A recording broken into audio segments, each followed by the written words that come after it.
के तो 20 में से 20, बाकी 20 में से मान के चलो तुम्हारे 18 क्वेश्चन तो सही हो ही जाएंगे, 17, 18, और बहुत कम बच्चे ऐसे होंगे जिनके 15 से कम, है ना, सही होंगे, बहुत कम बच्चे ऐसे होंगे। एक बार सभी बच्चे शेयर कर दो। अब वो हैकर की औकात नहीं है, चला गया, पक गया। मेरा जब भी हैकर आएगा, अब ये आगामी 20 दिन में पता है कि ऑल राजस्थान 4th ग्रेड को सबसे ज्यादा मदन सर ही पढ़ा रहे हैं। अब 4th ग्रेड ही क्यों हो, आर एस प्री लियो, मैं तो आर एस प्री पढ़ा दूँ, 1st ग्रेड लियो, टॉप से टॉप एग्जाम और ग्रेड के अंदर छोटे से छोटा एग्जाम और ग्रेड के अंदर बड़े से बड़ा एग्जाम। नौकरी तो नौकरी है, जिसको चाहिए वो लेगा। तो ऐसा नहीं है कि भाई 4th ग्रेड एंड पियोन को मैं नहीं पढ़ूंगा, ऐसा कभी नहीं है। मेरा एक ही उद्देश्य है, एक बच्चे को नौकरी दिलाना। ठीक है, आर एस प्री में भी सबसे पहले प्रूफ दिए थे, सबसे ज्यादा प्रूफ। ठीक है, तो वो कोई बड़ी बात नहीं है, माइंड मैप इसी के लिए जाना जाता है। आ जाओ सभी बच्चे, तब हम हिंदी स्टार्ट करेंगे। स्वर संधि के कितने भेद होते हैं? सीधी सी बात है, स्वर संधि के 5 भेद होते हैं, और 5 भेद के सीधे सीधे उदाहरण बता देता हूँ, लफड़ा ही खत्म कर देता हूँ पूरा, कर दूं? तो फिर आ जाओ। देखो, हम बात करें, संधि है वो 3 प्रकार की होती है, और संधि के है वो आपके स्वर संधि, उसमें से संधि है यहाँ पर। संधि के 3 भेद हैं, स्वर संधि, व्यंजन संधि, विसर्ग संधि। किसी ने कभी भी लाइफ में अगर हिंदी नहीं पढ़ी है तो कम से कम मेरे डाकी जीवड़ा थोड़ा सा तो याद कर ले। हाँ, थोड़ा तो याद रखो, थोड़ा याद रखो, कम से कम इतना याद रख लो कि स्वर और व्यंजन और विसर्ग इतना तो याद ही कर सकते हो, 1, 2 और 3। अब इनमें भी जो स्वर संधि है ना, उसके 5 भेद हैं। स्वर संधि के यहां पर 5 भेद दिए गए हैं। दीर्घ संधि होती है, जहां दीर्घ हो जाएगा, है ना, दीर्घ आपको दिखेगा। दीर्घीकरण कैसे होगा वो बताऊंगा मैं। गुण संधि है, वृद्धि है। अब दीर्घ और वृद्धि, वृद्धि अलग है, दीर्घ अलग है। यण संधि, अयादि संधि, 5 प्रकार की संधि है। अब जो थोड़ा सा 1 मिनट देखिएगा इधर, कि दीर्घ संधि कैसे, दोनों तरफ के समान स्वर मिल जाते हैं। जैसे हिमालय में हिम, अ और आ मिल गया तो आ बन गया।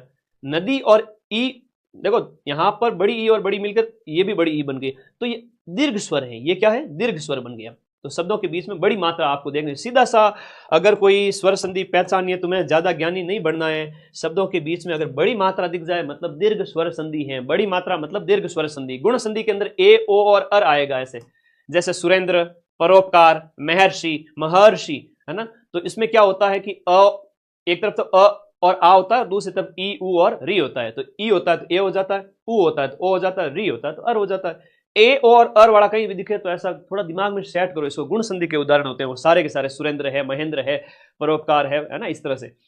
वृद्धि संधि के अंदर क्या होता है कि एक तरफ तो अ और आ है और दूसरी तरफ ए है, ए और ऐ, तो ऐ हो जाता है, ऐ और औ हो जाता है। जैसे तथैव, यथैव, वनौषध, बड़ी मात्रा है ना, ये वृद्धि हो रही है।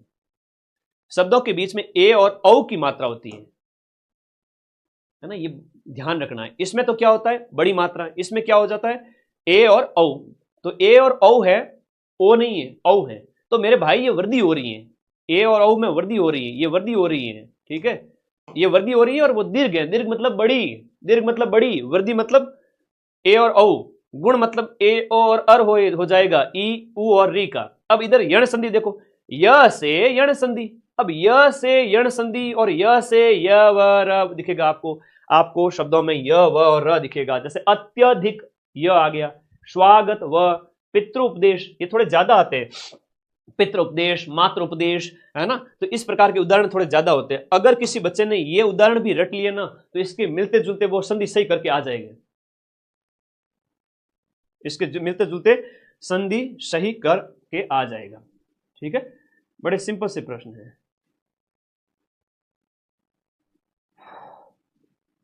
समझ में आ रहा है ना, मजा आ रहा है, एक एक चीज है। तो य व र, अत्यधिक में य आ रहा है, स्वागत में, ये स्वागत वाला ध्यान रखना, स्वागत वाला अच्छा बार बार पूछा जाता है ना। हाँ जी, स्वागत वाला बार बार पूछा जाता है। पितृ उपदेश में र आ रहा है, इस तरह से भिन्न स्वर आ जाए ई, उ और री के बाद में। इसमें तो ई, उ और री आ रहे थे, और यहां पर ई, उ, री के बाद में भिन्न स्वर आ जाए। जैसे ई यानी अति, ई के बाद में इसमें उ है, इसमें री है, इनके बाद में अलग अलग स्वर आ गए तो वो भिन्न स्वर बन जाएंगे य व र में। और फिर अयादि संधि के अंदर अयादि, अयादि जो 5वें प्रकार का जो है स्वर संधि का उदाहरण है। इसमें अय, आय, अव, आव, नयन, नायक, गायक, अय, आय, अव, आव, पवन, नाविक, आवक, पावक, अग्नि, अय आय, अय आय, अव आव, इस प्रकार का शब्द कहीं भी दिख जाए समझ लेना उसमें आपकी अयादि स्वर संधि है।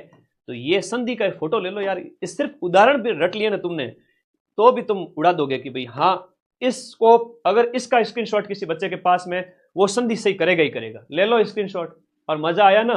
हाँ, इसीलिए कहते हैं कि स्कूलों में जाते थे ना हम, जब स्कूल जाते थे ना बेटा, पढ़ाई के लिए रोते थे हम, रात दिन एक करते थे। मेरी मम्मी टेंशन करती थी कि ये बच्चा रात को सोता क्यों नहीं है। तो भाई चिमनी की रोशनी में पढ़ते पढ़ते नींद आती थी। सर्दियों में ऐसा होता था कि ऊपर की एक बार तो हुआ, मेरे जो कैप पहनी हुई थी वो भी जल गई थी, है ना, बाल जलते जलते बचे, वरना आज मैं गंजा हो जाता। तो कहने के बाद ये पढ़ाई के प्रति जुनून बहुत था, बेसिक्स स्ट्रांग है, बचपन से ही पढ़ाई के प्रति प्यार बहुत है। ठीक है, इसीलिए तो एक साल में 1 मिलियन बच्चे होने जा रहे हैं भाई। ये भगवान का आशीर्वाद है, माता पिता की जो है उनकी जो शिक्षा, माँ सरस्वती का आशीर्वाद और सबसे बड़ा तुम्हारा प्यार। ये संधि समझ में आई कि नहीं आई? सीधी सीधी सिंपल सी संधि थी। आगे समझ में एकदम जोरदार। तो अब देखो भवन में क्या, कौन सी संधि है? अब भवन में आप बता दोगे अव हो रहा है। कौन सा हो रहा है भवन में? अव हो रहा है। अव कहां पर है? ओ और बिन स्वर आएगा, ओ और बिन स्वर आएगा, भ और अन होगा। सीधी सी बात है, भ और अन होगा। अरे होगा कि नहीं होगा ये बताओ ना? होगा ना? हाँ, तो भ और अन होगा, कोई बड़ी बात नहीं है। इसका स्क्रीनशॉट हर बच्चे की जेब में होना चाहिए। नहीं हुआ नहीं तो मैं क्लास से बाद में डांटूंगा, फिर ले आओ स्क्रीनशॉट। और ये उदाहरण रटने हैं ज्यादा से ज्यादा, बस ये इतना ही कर लो बहुत है। फिर 5 मिनट में भी कोई बच्चा संधि समझ सकता है, सिर्फ 5 मिनट में भी। और किसी को ज्यादा विद्वान बनना है तो फिर पढ़ते रहो किताबें, क्वेश्चन तो यहीं से आने हैं। संधि का क्वेश्चन आएगा, इससे बाहर नहीं जाएगा। अयादि स्वर संधि, ठीक है ना? हाँ, कम समय में ज्यादा पढ़ो बेटा, कम समय में एग्जाम निकल जाएगा। ओके, गिरीश में कौन सी संधि है? देखो गिरीश में ई की मात्रा आ रही है, ई बड़ा हो रहा है, गिरीश में दीर्घ संधि है। इसमें क्या, कौन सी संधि है? इसमें आपके दीर्घ संधि है। भानुदय में कौन सी संधि है? भानु में देखो यहां पर जो है आपकी ऊ बड़ी मात्रा दिख रही है। भानु देखो क्या होता है कि 2 शब्द है इसमें और स्वरों का मेल हो रहा है, भानु और उदय है, तो ऊ बड़ा हो गया, दीर्घ संधि का उदाहरण है। किस क्रमांक में वाक धन ईश की संधि है? वाक धन ईश में किसकी संधि है? वाक धन ईश के अंदर किसकी संधि है? तो वागीश हो गया। वाक धन ईश के अंदर ये वागीश हो गया। एक एक शब्द का सही संधि विच्छेद कौन सा है? अब देखो ये आपकी वृद्धि संधि हो रही है। एक एक में क्या हो रहा है? वृद्धि संधि हो रही है। और एक धन एक, एक धन एक है वो आपका वृद्धि संधि। ए ओ और अर आया था, मैंने बताया था, ए ओ और अर, तो एक एक है वो आपके वृद्धि हो रही है। दीर्घ नहीं करना, दीर्घ तो हिमालय हैं, विद्यालय हैं, इस तरह से। प्र उपसर्ग से निर्मित शब्द है। देखो अब संधि समाप्त होती है। उपसर्ग प्रत्यय के अंदर ऐसा होता है, एक मूल शब्द होता है, आगे जुड़ता है जो है उपसर्ग आगे जुड़ करके, शब्द के आगे जुड़ करके उसके अर्थ में परिवर्तन कर देता है, उसे आप उपसर्ग कहोगे। अब प्र उपसर्ग से बना हुआ शब्द, अब आपको इसमें शब्द बनना चाहिए। अब आप जब देखोगे इसको तो अगर शब्द नहीं बना तो कोई मतलब नहीं। जैसे योग है, एक शब्द होता है, आगे प्र जुड़ गया तो प्रयोग हो गया। अब प्राकथन है, प्रतिकूल है, अब प्रति में तो ये प्रति हो गया, तिकूल तो कोई शब्द बनता नहीं है। तो उपसर्ग को अलग करने का फॉर्मूला बता देता हूं मैं, बड़ी बात नहीं बोलूंगा, फॉर्मूला ये बता देता हूं कि मूल शब्द को अलग करिए, उपसर्ग अपने आप अलग हो जाएगा। कई बार होता है दिखने वाली चीज सही नहीं होती है तो थोड़ा ध्यान देना पड़ेगा। उपसर्ग में क्या होता है कि वे शब्दांश जो किसी शब्द से पहले जुड़ करके उसका अर्थ बदल देवे उपसर्ग कहलाते हैं। जैसे असत्य है तो ये तो मूल शब्द है सत्य, उसके आगे अ जुड़ गया उपसर्ग, तो प्रीफिक्स जिसे हम कहते हैं, इंग्लिश में प्रीफिक्स कहते हैं और हिंदी में उसे उपसर्ग कहते हैं। प्रत्यय मतलब सफिक्स हो गया, तो आगे जुड़ा है सफल, तो ये क्या है बेटा? शब्द है। मेरे प्यारे भाई बहनों कि ये शब्द है। तो मूल शब्द का पहचान अगर हो गई, मूल शब्द की अगर पहचान आपसे हो गई तो आप क्या कर पाओगे? मूल शब्द की जिसने पहचान कर ली वो उपसर्ग अलग कर लेगा। बाकी तो गुरुजी मैं तो प्रतिफल में प्र उपसर्ग निकालूंगा, तो बेटा वो प्रति है और तिफल कोई शब्द नहीं होता है। ठीक है, स्वर संधि की ट्रिक वो बता दी बेटा पीछे शॉर्ट में, तो बता दी, और क्या बताऊं। तुम 10-10 मिनट देकर भी अपने नंबर बढ़ा सकते हो। मजा आ रहा है कि नहीं आ रहा है? सच बताना पहले तो। अब कई सारे उपसर्ग है, जैसे उपसर्ग के कई सारे उदाहरण दिए हुए। ये तो मैंने नेट का सहारा लिया, नेट की कई सारी सामग्री डाउनलोड की और मेरे बारे प्यारे दोस्तों के लिए लगा दूं। तो यहां पर आप हैं, ये देखो शब्द ऊ के अंदर देखो उजड़ना, उच्चक का, ये सब देखो यहां पर आपके उपसर्ग है। जैसे हम यहाँ पर उपसर्ग हैं, कायर हैं, काजल हैं, चिर में चिर उपसर्ग हो गए, ये कई सारे होते हैं इसमें। जैसे आप हम बात करें तो जैसे हम बात करें, जैसे एक शब्द आपके दे देंगे फोर्थ ग्रेड में, जैसे प्रत्यर्पण में कौन सा उपसर्ग है, तो अर्पण एक शब्द होता है और प्रति उपसर्ग होता है। तो शब्द को अलग करना सीखो, जब तक अलग करना नहीं सीखोगे तब तक कुछ नहीं होगा। तो बस एक इतना ही फॉर्मूला है।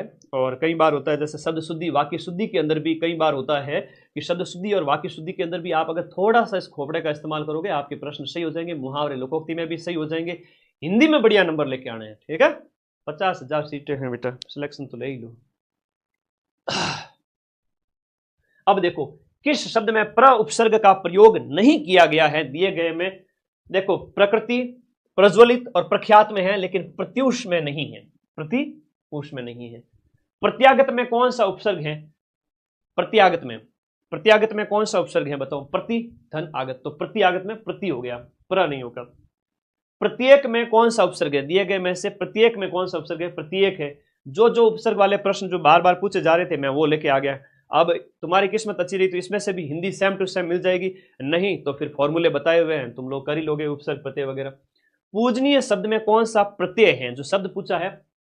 देखो पूजा मूल शब्द होता है, पूज धातु से बना है, संस्कृत से ही तो हिंदी बनी है, तो अनीय है इसके अंदर, क्या है, अनीय है। चतुराई में कौन सा, देखो चतुर और चतुराई, आई या राई, अब प्रत्यय कौन सा होगा बताओ, आई या राई, तो राई नहीं होता है, आई होता है, क्या होता है, आई, चतुर आई। अब देखो क्या होता है, सफिक्स क्या होता है, इंग्लिश के अंदर सफिक्स होता है, हिंदी के अंदर प्रत्यय होता है। प्रत्यय वह शब्द का अंश है जो शब्द के अंत में जुड़ करके उसके व्याकरणिक रूप, या तो व्याकरणिक रूप में या फिर उसके अर्थ में ही चेंज कर देता है। जैसे समाज एक मूल शब्द है, ये मूल शब्द के अंदर जुड़ता है ना, डरना नहीं है, बहुत आसान है। मूल शब्द आपको अलग करना आ गया तो समझ में आ जाएगा कि भाई उससे नया शब्द क्या बना। तो समाज में इक जुड़ा तो सामाजिक हो गया, सुगंध में इत जुड़ा तो सुगंधित हो गया, मीठा में आस जुड़ा तो मिठास हो गया। ये पीछे वाले सारे सफिक्स है ना, प्रत्यय है। लोहा में आर जुड़ा लोहार है। अब गुरुजी मैं तो हार प्रत्यय बनाऊंगा, बेटा हार प्रत्यय नहीं होता है, आर होगा, है ना। नाटककार हो गया, बड़ई मैं गुरुजी मैं तो डाई उपसर्ग प्रत्यय में डाई बनाऊंगा, डाई प्रत्यय नहीं है, डाई प्रत्यय को नहीं है, डाई प्रत्यय, डाई तो इस बड़ा और आई शब्द मिलने से बना है, तो तुम्हें जो दिख रहा है वो थोड़ी है, डाई नहीं है। आई स्वर को भी तो देखो, शब्द को पहचानो, है ना, ये कई सारी चीजें होती है बड़ी कॉमन सेंस के साथ की जा सकती है। बड़ाई, होनहार, है ना, इस तरह से। प्रत्यय भी कृत प्रत्यय और तद्धित प्रत्यय के रूप में बांटे गए हैं। कृत के अंदर तो विकारी और अविकारी आते हैं, और तद्धित के अंदर जो कृत भाव, और ये आपको इसमें फंसना नहीं है, ठीक है। कृत प्रत्यय के अंदर जैसे कई सारे उदाहरण मैंने लिखे हैं, जैसे आपका लुटेरा है तो एरा प्रत्यय हो गया, होनहार चटनी के अंदर ये हो गया, देह में यह प्रत्यय हो गया। खैर मुझे पूरा भरोसा है कि हिंदी में 5 में से 4, 10 में से 8, 10 में से 8, 15 में से 12, 13, 20 में से लगभग 16, 17 क्वेश्चन तुम सही कर दोगे, इतना मुझे पूरा भरोसा है आप लोगों के ऊपर, ठीक है। ओके, किस समास में प्रथम शब्द प्रधान होता है। समास वाली फोटो, अरे वाह भाई वाह, समास की भी फोटो लगा दी आपके मदन सर ने, तो वाह भाई, ये बड़े प्यारे प्यारे प्रश्न पूछे गए हैं। किस समास में पहला पद प्रधान होगा, जिसके ऊपर हम अव्ययी भाव समास कहते हैं। यथा शक्ति, यथा योग्य, आजानु बाहु, ऐसे कई सारे शब्द हैं जो आपके अव्ययी भाव समास के उदाहरण है। जैसे अव्ययी भाव समास के अंदर थोड़ा सा ध्यान देना, समास सिर्फ 2 मिनट में क्लियर कराऊं, है ना, समास सिर्फ 2 मिनट में। यहां देखिएगा बड़ा सीधा सीधा,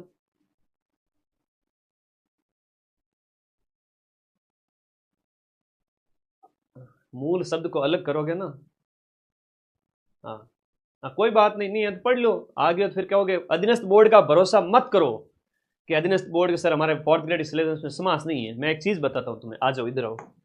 पटवारी के पेपर के अंदर आपके सिर्फ और सिर्फ नेशनल करंट लिखा हुआ था, और सारा का सारा कौन सा करंट दिया, राजस्थान वाला।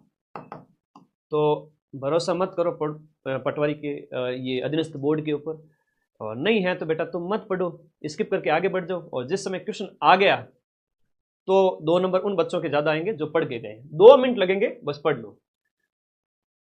हम बात करें, मैं फिर से कह रहा हूं, अधीनस्थ बोर्ड पे भरोसा मत करो मत करो मत करो, ठीक है। अव्ययी भाव समास की बात करें, जैसे प्रारंभ में उपसर्ग जुड़े होते हैं, है ना, उपसर्ग होते हैं, जैसे आ, यथा, ये ज्यादा पूछे जाते हैं, जैसे यथाशक्ति, आ जन्म, आ जानु बाहु, इस प्रकार से। तत्पुरुष समास के अंदर तत्पुरुष समास के अंदर जैसे आपके समास का विग्रह करने पर आपका जो है को, शे, इस प्रकार के लिए इस तरह से जुड़े होते हैं, जैसे गगन चुंबी, गगन रस से भरा, इस तरह से। कर्मधारी समास के अंदर क्या होता है कि समास के उत्तर पद की विशेषता बताई जाती है। उत्तर पद मतलब लास्ट वाला जो पद है, कमल, कमल कैसा या नीला, तो इसकी विशेषता है कर्मधारी में होती है। द्वंद्व समास की हम बात करें तो द्वंद्व में आपके योजक चिन्ह और का प्रयोग होता है, जैसे दिन और रात, ऐसे और का भी प्रयोग होता है। द्विगु समास अभी पटवारी में पूछा गया था, जिसमें शुरुआती जो पहला पद है वो संख्यावाचक होता है। और बहुव्रीहि समास के अंदर क्या होता है, देवी देवताओं के शब्द हैं, दो पदों में से किसी तीसरे पद की ओर संकेत किया जाए। लंबा है उदर, जिसका मतलब गजानन के बारे में बात हो रही है, दशानन के मतलब यहां पर रावण के बारे में बात हो रही है, तीसरे के बारे में। नहीं पढ़ना समास, बात खत्म। 2 मिनट लगे, क्या लगा, क्या कुछ भी नहीं लगा। और समास का पक्का प्रश्न आएगा, मैं फिर से तुम्हें लिख के दे रहा हूं, ठीक है सर। राजस्थान करंट आएगा, हम भी सोच रहे थे राजस्थान करंट नहीं आएगा, लेकिन अधीनस्थ बोर्ड ने धोखा दे दिया, क्या करें। नहीं, धोखा दे दिया। अब धोखा दे दिया तो फिर 2 नंबर पीछे रह जाओगे, इससे बढ़िया 2 मिनट में पढ़ लो। सिर दर्द, तो सिर में दर्द। आजानुबाहु, तो ये आपका जो है अव्ययी भाव समास है, इसके अंदर अव्ययी भाव समास है, और जिसके हाथ घुटनों तक लंबे हो। अंतिम पद प्रदान होता है किस समास के अंदर, आपका लास्ट पद है वो आपका किस पद में अंतिम पद प्रदान होता है, तत्पुरुष के अंदर अंतिम पद प्रदान होता है। रामचरित्र, राम का चरित्र तत्पुरुष होता है। गुरु दक्षिणा, तो गुरु दक्षिणा की हम बात करें तो गुरु के लिए दक्षिणा हो गया, गुरु के लिए दक्षिणा हो गया। द्वंद्व समास बीचों बीच होता है इसका। द्वंद्व समास भूल चूक माता पिता का उदाहरण कौन सा नहीं है, कपीश्वर नहीं है।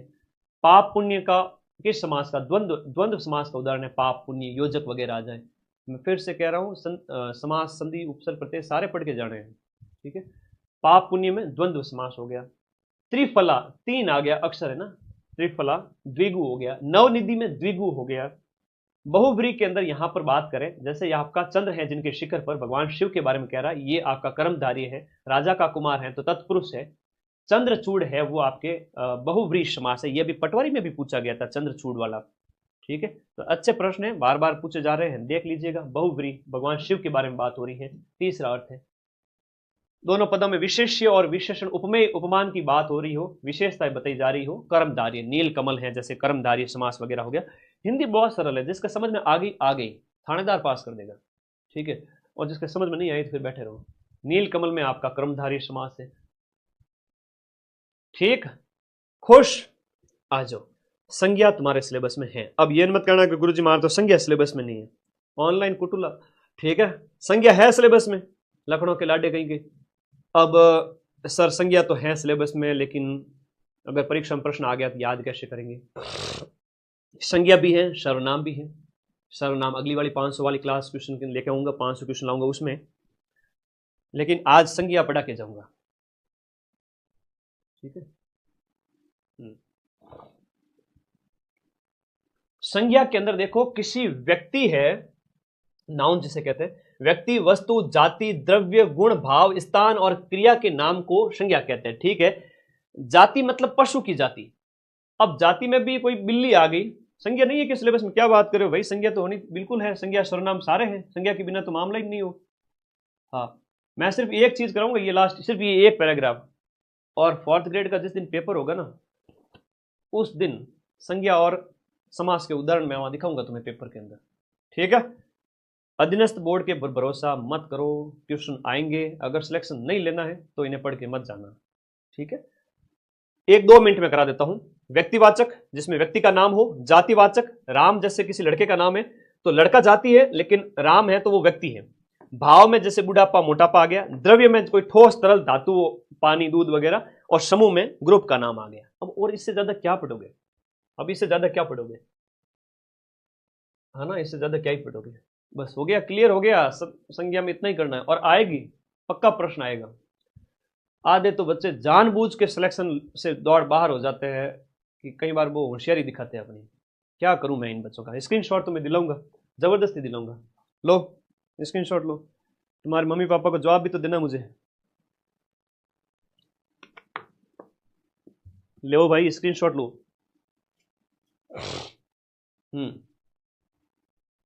हाँ, अब मैं तुम्हें एक सवाल पूछता हूं, बताओ ये संज्ञा के जो तुमने 5 प्रकार देखे, अब ये बताओ लोहा कौन सी संज्ञा हो गई सर? द्रव्यवाचक। बताओ मदन सर, इसमें कौन सी संज्ञा हो गई? मदन व्यक्ति का नाम है, व्यक्तिवाचक संज्ञा। आदमी में कौन सी संज्ञा हो गई? जातिवाचक। हिमालय में कौन सी संज्ञा हो गई? व्यक्तिवाचक। पर्वत में कौन सी संज्ञा हो गई?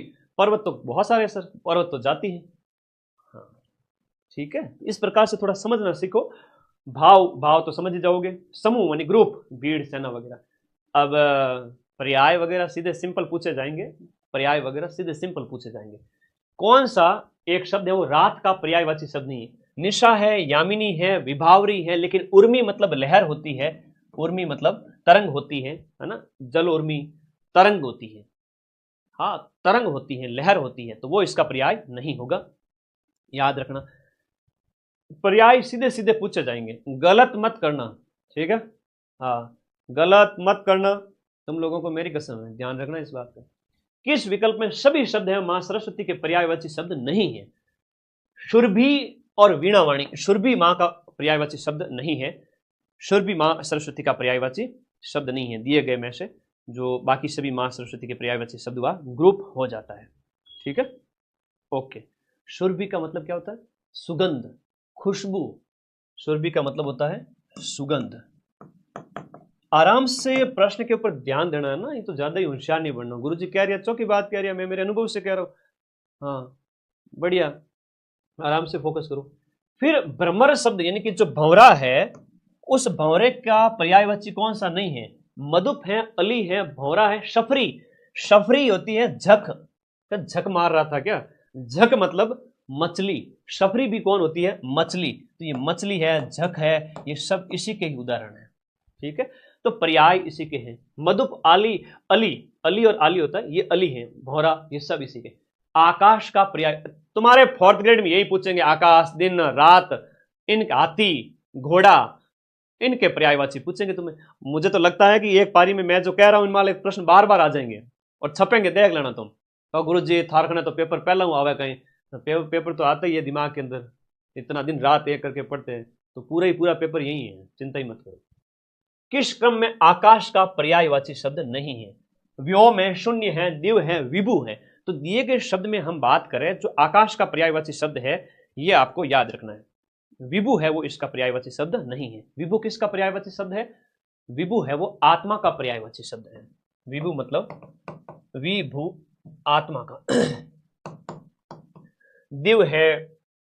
अब सूर्य, चंद्रमा तुम्हारे पक्का पूछेंगे पर्यायवाची शब्द में, सूर्य है, चंद्रमा है, दिन है, रात है, ऐसे पर्यायवाची शब्द आएंगे, उससे ज्यादा कुछ नहीं आएगा। शून्य, व्योम, आकाश। हाथी का पर्यायवाची शब्द कौन सा नहीं है? देखो मतंग है, करी है, नाग है। अब तुम कहोगे गुरुजी नाग तो सांप होता है। अरे बेटा, हिंदी में अनेकार्थक शब्द होता है, अनेक, एक शब्द के अनेक अर्थ निकलते हैं। पुंडरिक मतलब कमल होता है, पुंडरिक मतलब कमल होता है, हाथी नहीं होता। पृथ्वी का पर्यायवाची, पृथ्वी और अग्नि तो तुम्हारे फेवरेट है, लिख लेना। पृथ्वी और अग्नि और पर्वत, हाथी, घोड़ा, दिन, रात, ये तुमसे पूछे जाएंगे। कमल है ना, जलज, कमल को कहते हैं। तो ये तो सामान्य से प्रश्न है, बचपन से पढ़ते आ रहे हो, पहली दूसरी से लेकर के, हालांकि 8वीं तक तो ये पढ़ते ही थे तुम, 9वीं 10वीं तक तो सिंपल सिंपल क्वेश्चन आएंगे, 10वीं स्तर तक के। तो पृथ्वी का पर्याय दिनकर, वसुंधरा, आत्मजा, गिरी। अब दिए गए में आपका पृथ्वी का पर्यायवाची शब्द है कौन सा? वसुंधरा, है ना। पर्वत का भी पूछेंगे, लिख लो साइड में। आग का पर्यायवाची कौन सा है? अनल। अनल आग होती है, अनल क्या होती है? आग होती है। अच्छे अच्छे प्रश्न, हिंदी तो ऐसी है, कोई 7 दिन भी पढ़ लेना तो थानेदार के पेपर में भी बढ़िया परफॉर्म करके आ जाओ। 200 में से 150 ले आओ, अगर ढंग का, जिसको नॉलेज है, थोड़ा बुद्धि जिसकी हिंदी के लिए बड़ा प्यार करती हो, है ना, ठीक है। पटवारी का पेपर जिस तरीके से जितना सरल आया, उसको देखते हुए इस 10वीं स्तर की तो टेंशन मत लो, पेपर सामने पड़ा है बस। पवन का पर्यायवाची शब्द कौन सा नहीं है? अनल, पवन का नहीं, बाकी अनिल है, वात है, शमीर है, और याद रखिए कमल का पर्यायवाची शब्द कौन सा नहीं है? मैं जानबूझ के लेके आया। सरोज है, पंकज है, शर्षिज है, मिलिंद है, जो कमल का पर्यायवाची शब्द कौन सा नहीं है, तो ये आपका कौन सा है, मिलिंद नहीं है। ठीक है, मिलिंद नहीं है। पंकज मतलब कीचड़ में जो पनपता है। सूर्य का पर्यायवाची शब्द कौन सा है, प्रकाश, अंशु, सविता, रश्मि। सूर्य का पर्यायवाची दिए गए में से कौन सा है, सूर्य का पर्यायवाची शब्द दिए गए में से कौन सा है, बताओ। अब बड़ा ये अच्छा प्रश्न था, सूर्य का पर्यायवाची शब्द। अब सूर्य के पर्यायवाची शब्दों में बात करें तो दिनकर है, दिवाकर है, प्रभाकर है ना। दिनकर है, दिवाकर है, दिनकर हो गया, दिनकर के बाद आप करोगे तो दिनकर है, दिवाकर है, दिनकर हो गया, दिवाकर हो गया, सविता भी इसी का ही। अब तुम कहोगे सविता तो किसी लड़की का नाम, लेकिन इसका है। भास्कर है, अंशु माली है, सहस्त्र आंसू है, इस तरह से इसका नाम है, भास्कर वगैरह कई सारे नाम हैं। हालांकि कुछ एक 20-25 मैं खुद ही करवा दूंगा तुम्हें यूट्यूब पे, वहीं से काफी कुछ मिल जाएगा। बाकी दुनिया भर की चीजें। कौन सा आलोक का विलोम है, अब विलोम शब्द है। आलोक मतलब क्या होता है, आलोक मतलब होता है प्रकाश, और इसका उल्टा बताना है विलोम शब्द के अंदर। अब मैं ये नहीं कह रहा हूं कि ये का ये प्रश्न ही हूबहू छप जाएगा, हिंदी में समझने की बात होती है। आलोक मतलब प्रकाश होता है, तम मतलब होता है अंधेरा। तो जब भी विलोम शब्द बताओ तो यहां पर आपको बराबर करके पर्याय दे देंगे, तम के साथ में अंधेरा लिख देंगे, तो कौन सा जोड़ा उसका सही बता रहा है आंसर होगा। तो थोड़ा समझना पड़ता है, विलोम कह रहा मतलब उल्टा बताना होता है, ऑपोजिट। अनुज का सही विलोम है, अनुज मतलब छोटा भाई और अग्रज मतलब बड़ा भाई। तो ये थोड़ा विलोम की बात हो रही है, सामान्य सामान्य प्रश्न आएंगे। मौखिक का सही विलोम है, मौखिक हो गया तो लिखित हो गया। कई बार है ना आप लोग विलोम में दो मिलते जुलते शब्द दे दिए जाएंगे और वहां पर है वो गलती नहीं करनी। ठीक है, मिलते जुलते शब्दों में गलती नहीं करनी है।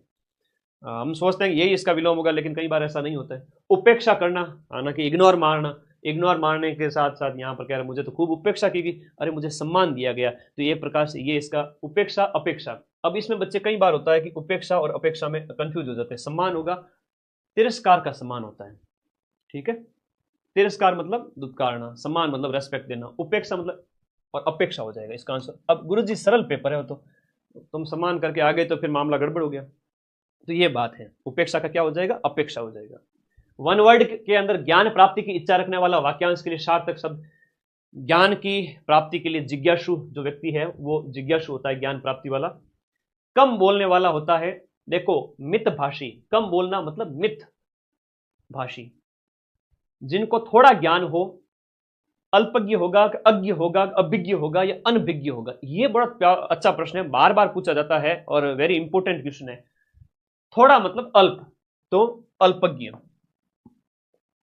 अल्पज्ञ। ठीक है, जो कुछ ना जानता हो, जो बिल्कुल भी कुछ ना जानता हो, उसके लिए क्या शब्द इस्तेमाल किया गया है, जो कुछ नहीं जानता है उसके लिए अज्ञ शब्द है। ये मिलते जुलते शब्द है। जिसे जाना ना जा सके वो क्या है, अजानत, अगम्य, अज्ञेय या अशक्त।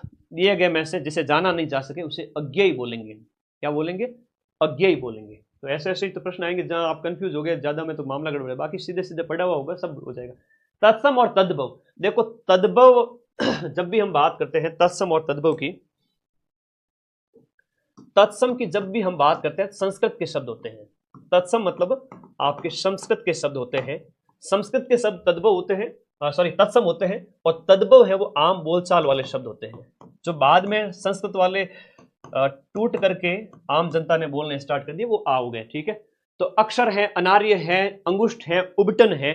इनमें से जो आम बोलचाल का शब्द कौन सा लग रहा है, गुरुजी उबटन लग रहा है, बाकी संस्कृत है, संस्कृत है, अक्षर है। इस प्रकार अक्षर का तद्भव कौन सा होगा, आखर होगा, है ना। अंगुष्ठ का अंगूठा होगा, अंगूठा है तो तद्भव है। इसमें अगर जैसे हम बात करें अंगूठा है तो ये शब्द कौन सा हो गया, ये तद्भव हो गया। अब मुझे एक चीज बताओ, तत्सम तद्भव में कोई दिक्कत है क्या, नहीं है ना। संस्कृत का शब्द है तत्सम है, आम बोलचाल का शब्द है जिसे तुम बोलचाल में इस्तेमाल करते हो तद्भव है। कोई टेंशन नहीं, ये समझ में आ गया। 5 दिन में पढ़ लेना, 8 तारीख को वापस आऊंगा, तब तक तुम लोगों को ये क्लास 5 बार देखनी है, टेलीग्राम ग्रुप ज्वाइन करना है, और अपना चैनल होगा 7 लाख का। ठीक है, चलो अगला देखो, किस क्रम में तत्सम शब्द है। देखो ऊंट है तो ऊंट का तत्सम तो उष्ट्र होता है ना। तो तत्सम शब्द किस में है, दिए गए में आपका तत्सम आमलक, ईख, आमलक। आमलक तत्सम है, जिसका जो है वो आमलक है वो तद्भव इसका जो होगा आंवला है, आंवला इसका क्या होगा, तद्भव होगा। कौन सा शब्द है वो तत्सम है, सूरज, सावन, वृक्ष और बिच्छू। मैं नहीं बोलूं, चलो मैं नहीं बोलूंगा, तुम लोग बताओ इसके अंदर। अरे बताओ बताओ बताओ फटाफट, लखनऊ के लाडे मेरे, काम के नकाज के, बताओ बताओ। पढ़ाई खूब करीबड़ी है, सिलेक्शन से करीब पहुंचे हुए हो, नौकरी हाथ में आने वाली है। तत्सम मतलब संस्कृत, तत्सम मतलब संस्कृत का शब्द, तत्सम मतलब संस्कृत का शब्द, बताओ कौन सा है। सीधा सीधा दिख रहा है गुरुजी, हमें तो वृक्ष है। बिल्कुल डर होना ही नहीं चाहिए कभी जिंदगी के अंदर, सीना ठोक के आंसर दो, किसी से नहीं डरना है ना। यमराज भी आ जाए ना तो कहना 2 मिनट साइड बैठ जाओ, ठीक है अभी मुझे काम करना है। तो ये वो वाली बात है। तो लाइफ में थोड़ा सा यूं स्वैग लाओ यार, ऐसे कैसे चलेगा जिंदगी। पानी और पसीने में बड़ा अंतर होता है, पानी और पसीने में बड़ा अंतर होता है, सांस लेने में और जीने में बड़ा अंतर होता है। यूं मुर्दा घड़ियों की तरह जीने वालों, है ना, ये जीना बड़ा एकदम अपनी तरफ से, लाइफ अपनी तरफ से जीनी, डर डर के नहीं, जो होगा देखा जाएगा, बिड़ जाओ जाकर के। तद्भव है वो आपका, दंत है, मृत्यु है, मत्स्य है, कंदा है, तो तद्भव। जो आप पहले तो यहाँ इसमें क्या करो, छांटो, दिए गए विकल्प में जो है उनको छांटना है। जैसे तद्भव है, मत्स्य मछली निकल गया, मृत्यु मौत है, दंत दांत है, इनके तत्सम जो है ये तत्सम दंत है तो तत्सम है। तद्भव इनका दांत होता है, मृत्यु का मौत होता है, मत्स्य का मछली होता है, इन सब के तो हैं, लेकिन कंदा है तो वो आपका तद्भव है। कंदा क्या है, तद्भव है। और कंधे के अगर कहें कि गुरुजी इसका तत्सम कौन सा है, तो स्कंद है, स्कंद है वो आपका, इसका क्या है, तत्सम है। पुस्तक किस प्रकार की संज्ञा, अब संज्ञा वाला क्वेश्चन तुम लोगों को अगर अच्छे नहीं लगते तो मैं आगे बढ़ जाता हूं। संज्ञा पुस्तक है, देखो पुस्तक एक जाति है, लेकिन गीता पुस्तक की बात करें तो वो एक क्या हो गई, व्यक्तिवाचक हो गई, ठीक है। तो इस प्रकार से यहां पर ये अंतर आना चाहिए, ठीक है। अब यहां पर धोखा, धोखा कैसी संज्ञा है, धोखा एक कैसा है, धोखा एक भाव है, धोखा एक कैसा है, भाव है। गांधी को राष्ट्रपिता कहा गया इस वाक्य में, गांधी, गांधी जाति है या गांधी व्यक्ति है, महात्मा गांधी की बात हो रही है इसलिए यह व्यक्तिवाचक संज्ञा है।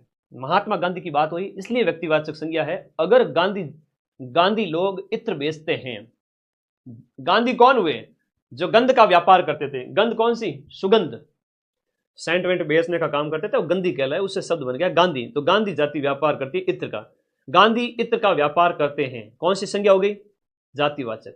गांधी हमारे राष्ट्रपिता है, कौन सी संज्ञा हो गई, व्यक्तिवाचक। कौन से गांधी की बात हो रही है, मोहनदास करमचंद गांधी की बात, भूलोगे नहीं जिंदगी में कभी भी, ठीक है ना। वह कहा तब मैं आया, किस तरह की अशुद्धि है, वह कहा, है ना, उसने कहा होना चाहिए। तो ये कौन से तरह की शब्द में अशुद्धि है, तो लिंग संबंधी अशुद्धि है ना, उसने होना चाहिए, तो लिंग की संबंधी अशुद्धि है। आपसे तो इतना ही पूछा जाएगा, निम्न में से कौन सा अशुद्ध वाक्य है, ऐसा आएगा। तो रमा ने अपनी सहेली को उपहार दिया, तुम्हारा यहां क्या काम है, विंध्याचल हरा भरा हो गया, ये पानी का कुआं कैसे सूख गया। तो इन दिए गए शब्द के अंदर जो है अशुद्ध वाक्य, रमा ने अपनी सहेली को उपहार दिया, सही है, तुम्हारा यहां क्या काम है, विंध्याचल हरा भरा हो गया, यह पानी का कुआं कैसे सूख गया। अब पानी भी है कुआं भी है तो सीधा सही पता ही चल रहा है, कोई नियम नहीं लगाना है, दिमाग में बात अगर सेट हो रही है तो ऑटोमेटिकली सारी चीजें क्लियर हो गई। नियम वगैरह लगाने का काम ऐप के अंदर डिटेल में पढ़ लिया है और पूरे साल पढ़ ही रहे थे, ठीक है।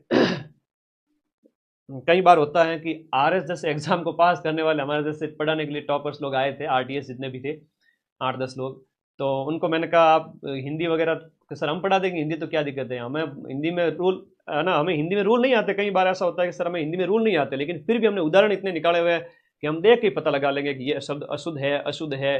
तो ये तो बस स्वभाव की बात है, व्यवहार की बात है, आने चाहिए, आपके व्यवहार में चीजें होनी चाहिए। लोकोक्ति और मुहावरे में अंतर क्या है, सीधी सी बात है, यहाँ पर लोकोक्ति एक पूरा वाक्य होता है, पूरा सेंटेंस होता है, और मुहावरा वाक्यांश मात्र होता है। और बता दूं तुम लोगों को, तो मुहावरा जब भी होता है ना, आपसे अगर पूछ लिया जाए निम्न में से जो नाच न जाने आंगन टेढ़ा, ये लोकोक्ति है या मुहावरा है, क्या है, तो आप कहोगे वो लोकोक्ति है, क्योंकि मुहावरा होगी उसके अंदर क्रिया होगी, पीछे क्या होगी, क्रिया होगी, मुहावरे के अंदर क्रिया होगी। 9 2 11 होना, 9 2 11 होना, जैसे मुहावरा है भाग जाना, 9 2 11 होना। अब पीछे होना एक क्रिया है, वर्ब है, तो वो मुहावरा है, और लोकोक्ति है, पूरा सेंटेंस होता है। That's it, nothing else. ठीक है, एक दिन के अंदर हिंदी स्ट्रॉन्ग कर सकते हो तुम। अभी पूरे साल का जो भी पढ़ा हुआ है उसको समेट लो, हिंदी तो पटक दो साइड ही हूँ, है ना, कोई बड़ी बात नहीं है। डंका बजना मुहावरे का सही प्रयोग है। प्रतिष्ठा होना, अपना डंका बोल रहा है, इसीलिए तो हैकर को आना पड़ रहा है।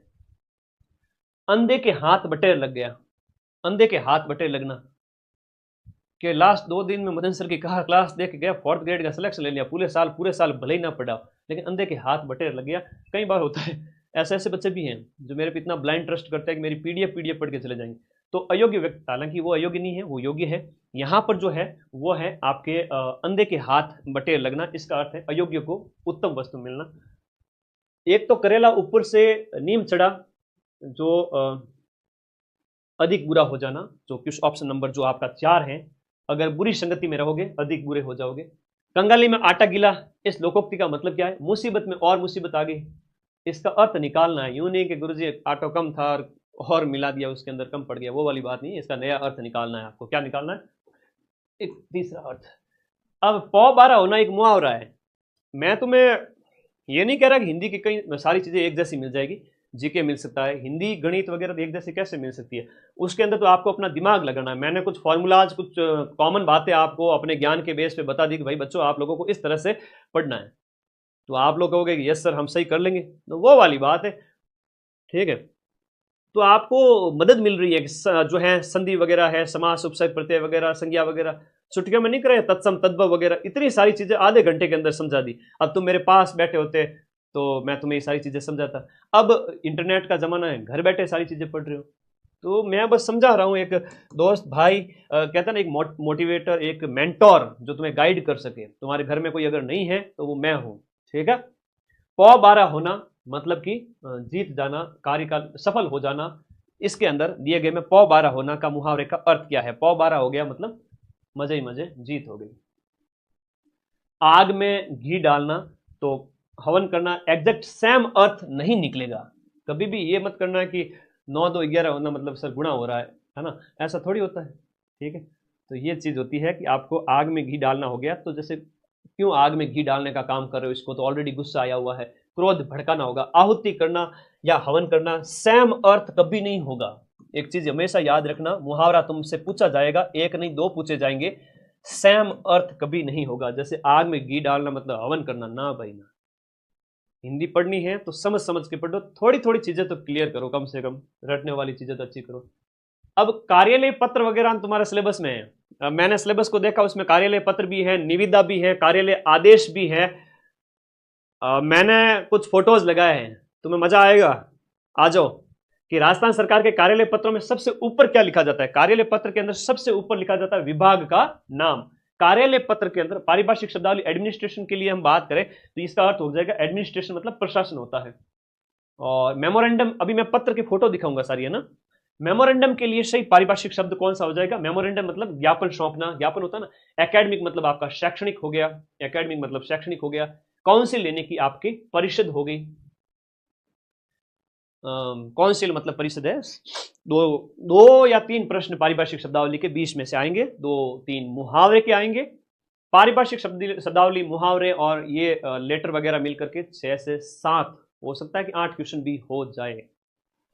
अब सिलेबस के अंदर जो 4th ग्रेड में है वो आपका कार्यालय आदेश भी है, शासनादेश भी है, परिपत्र है, इसके साथ अर्ध सरकारी पत्र भी है, अधिसूचना है, कार्यालय ज्ञापन है और ज्ञापन है। ये वाले आपके सिलेबस में नहीं है। ठीक है, ये वाले आपके सिलेबस में है कि नहीं है, ये बताओ पहले, है? हाँ, अभी तो रुको, अभी लास्ट के 10 दिन के अंदर मां सरस्वती को साक्षी मान के कह रहा हूं, 8 तारीख को जब अपना चैनल आप लोग 7 लाख हो जाएगा, करो सब्सक्राइब सभी साथी। मैं आऊंगा 2nd ग्रेड को निवेड़ करके 8 से 18 तारीख, ऐसा जलवा बिखेरूंगा, तुम लोग जिंदगी भर के लिए खुश हो जाओगे। 50,000 की नौकरी लगेगी सीधी। बड़ा मेरे अंदर पता नहीं क्या आ जाता है, मां सरस्वती आ जाता है लास्ट टाइम में, मतलब बस पेपर में आने लायक चीज ही कराता हूं। फिर वो कार्यालय ज्ञापन, ये प्लान बता रहा हूं तुम्हें पहले ही। कार्यालय ज्ञापन है कुछ इस प्रकार से है, संख्या, सरकार और मंत्रालय वगैरह का इसका नाम लिखना होता है सबसे ऊपर, विषय वस्तु लिखनी होती है, दिनांक इस तरफ लिखते हैं, ठीक है, लेफ्ट हैंड साइड की तरफ। फिर है आपका, ये आपका एक क्या है, ये भी इसी के जैसा का जैसा कार्यालय ज्ञापन दिया हुआ है, ठीक है, कार्यालय ज्ञापन बीचों बीच लिखोगे। अब पूछ ले सबसे ऊपर क्या लिखेंगे, विभाग का नाम लिखेंगे। तो विभाग यानी मध्य प्रदेश सरकार, मुझे जो भी इंटरनेट पे मिला वो मैं लेके आ गया, विभाग सबसे पहले हो गया। और ये आपके कार्यालय ज्ञापन मोटे अक्षरों में, मोटे अक्षरों में। फिर विषय हो गया बाईं ओर, फिर मूल स्थान है वो, मूल कथन इसके अंदर आ जाएंगे, फिर जारीकर्ता अधिकारी वगैरह इस तरह से आ जाएंगे। कार्यालय आदेश भी आपके सिलेबस में है। कार्यालय आदेश में क्या होता है, कार्यालय का नाम होता है, सबसे पहले तो कार्यालय का नाम होगा। कार्यालय का नाम होने के बाद कार्यालय आदेश का शीर्षक है, बीच में आपके क्या है कि डेट वगैरह और स्थान आता जाएगा। ये कभी पढ़े कि नहीं पढ़े, नहीं पढ़ा तो मैं करवा दूं। आदेश की सामग्री आ जाएगी बीच में, और फिर हस्ताक्षर और पद का नाम आ जाएगा, फिर प्रतिलिपि वगैरह जो भी होगी लास्ट में आ गया इससे हस्ताक्षर वगैरह। परिपत्र भी सिलेबस में है, परिपत्र का नमूना दिया गया है यहाँ पर साइड में, तो उसका प्रेषक का लिखना होता है, प्रेषक का, ठीक है। और इधर एड्रेस वगैरह हो गया, ठीक है। और फिर है वो आपका विषय और मेन। निविदा कुछ ऐसी होती है, नोटिस जिसे कहते हैं, आप 10वीं 12वीं तक पढ़ते आ ही रहे हो। निविदा के अंदर इस तरह से डेट है वो इस तरफ लिखी गई है, और बीच में आपका जो निविदा सूचना लिखना जरूरी है, ऊपर आपका एड्रेस लिखना जरूरी है, ठीक है, जिस विभाग का है जिसका है उसका एड्रेस सबसे ऊपर हो गया। बस इतना सही पूछेंगे और कुछ नहीं पूछेंगे। एक है आपका अर्ध सरकारी पत्र, ये भी सिलेबस में है, इसमें मोहर कहाँ लगती है, बीचों बीच लगती है, उधर प्रेषक का नाम वगैरह, विभाग कार्यालय वगैरह हो गया, फिर विषय हो गया। और अब इससे अलावा मैं क्या बताऊं, हाँ, मजा आया कि नहीं आया ये बताओ पहले तो, मजा आया। हाँ